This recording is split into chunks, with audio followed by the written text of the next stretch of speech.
Good morning, everyone. So what we're going to do is, well,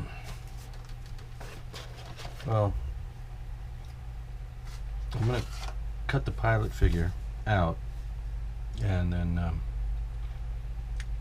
as I'm working on the fuselage and the rest of the airframe,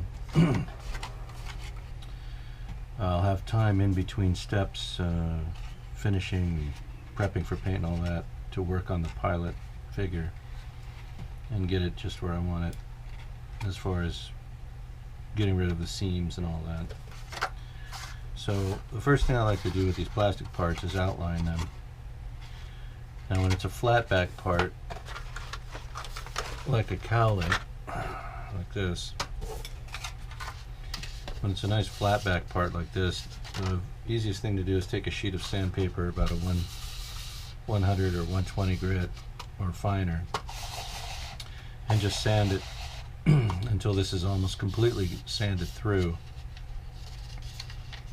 and then you draw the outline again with the pen, just as I've done here. Draw the outline, and that clarifies the line where you're going to drag the blade through and keep it nice and flat. So when you have these uneven parts like this, all you can really do is trace them out and start scoring. There's no way to sand the back edge of this. It's just too convoluted. So I just hold the part, being careful not to hold it behind where my blade tip is going to be. And again, you're not trying to cut through on the first pass. You're just tracing this, your incline. You're just going to trace along it a few times, and you'll have to go around the part. Some places the plastic is thin and the blade will just poke right through, but you kind of want to avoid that a little bit. And just get the blade back on top of the plastic as quick as you can, and again go back to just tracing this line, and you're not putting any real downward pressure. You're just tracing along the line, dragging the blade sort of through the plastic, but not really trying to penetrate. Okay, so again, just dragging it around. So I've been thinking about the paint scheme and everything else I want to do with this airplane, and just finalizing the decision on going with the bubble top version versus the Razorback. We'll save the Razorback escapade for another time. Maybe I'll look into vacuum forming, and because this isn't the first time I've run into a canopy type of situation. Fortunately, the bubble canopy for this model is pretty good. That's a good representation of the canopy. It looks to be the right shape and size and everything.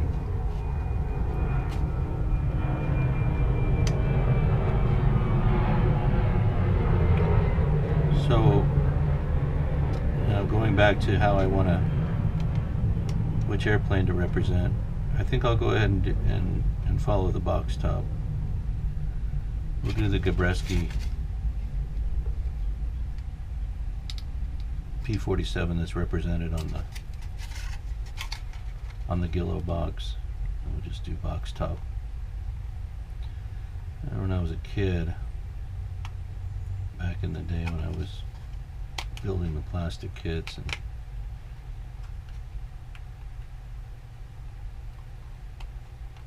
so forth, that was the goal at the time, was to make an exact rendition of whatever the box top was. And when I started doing this, I got away from that, so and decided to try and do other representations.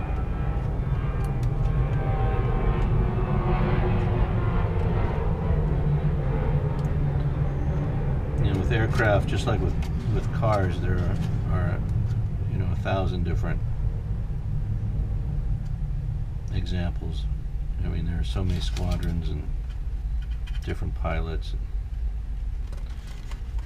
especially with the P-47. Now the P-47 has a pretty rare distinction. The top 10 aces, apparently this is real, so I've seen this in more than one place. In other words,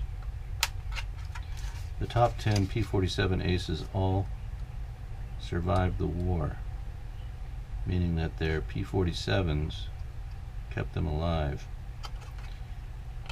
A lot of pilots who were good at this business still managed to get shot at, and when that happened in some of these airplanes, it was enough to knock them out of the sky. But with the P-47, because of its robust design and radial engine, it could take a real beating and still be flyable. There are stories of pilots making it home with half of that engine shot away. And it was a double row Wasp engine, which meant it had 18 cylinders. So I don't know what the minimum number of cylinders would be required for that airplane to stay in the sky, but if you've got 18 and you lose 1 or 2 or 3, apparently the chances were pretty good that you'd still have enough horsepower to stay in the sky. But that wasn't the only part of it that was built to last. I mean, the engine was, but the airframe was too.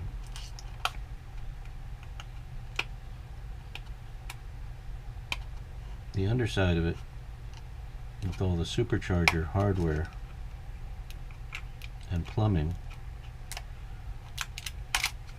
meant that there was a lot of metal on the underside between an enemy machine gun or cannon and the P-47 pilot. But also there was a sort of a skid plate down there. The designer of the P-47 had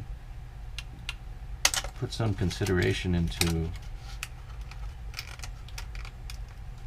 the fact that the airplane's landing gear might not always work, so they had reinforced the bottom of the airplane with a skid plate, just a little bit heavier aluminum and metal sheeting.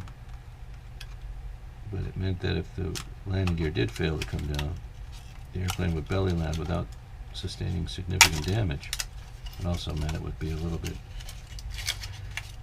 better at deflecting or slowing down, ballistically slowing down the bullets that were fired into it.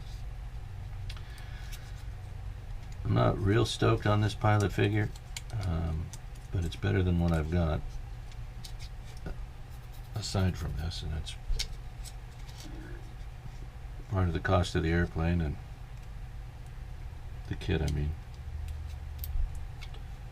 And I don't want to spend any more money than I need to. So we'll make this work. You see how that method works. And once I've fused the two parts together, I'm not going to do it this way, but once they're fused together, we'll be able to clean up the edges and seams, and maybe with a bit of filler and putty we can even out some of these deeper creases that are just a little bit overdone. Not too much I can do with these goggles there. We'll just have to see what paint can do. But you know, as I said, it's better than nothing. And the Stearman pilot, the PT-17 pilot, similar to this one. It turned out okay, so we'll just go with that. So again, it's just a matter of tracing the ink line now with the blade tip. Just the tip of the number 11 X-Acto blade.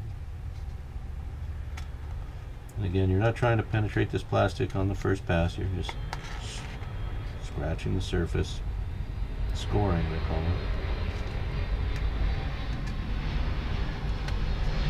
I don't know much, I don't have a full charge on the camera just now, so it may just cut out suddenly.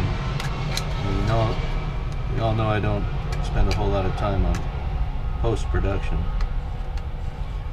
I don't really edit these videos, I just record what I do and take them straight out of the camera and put them up.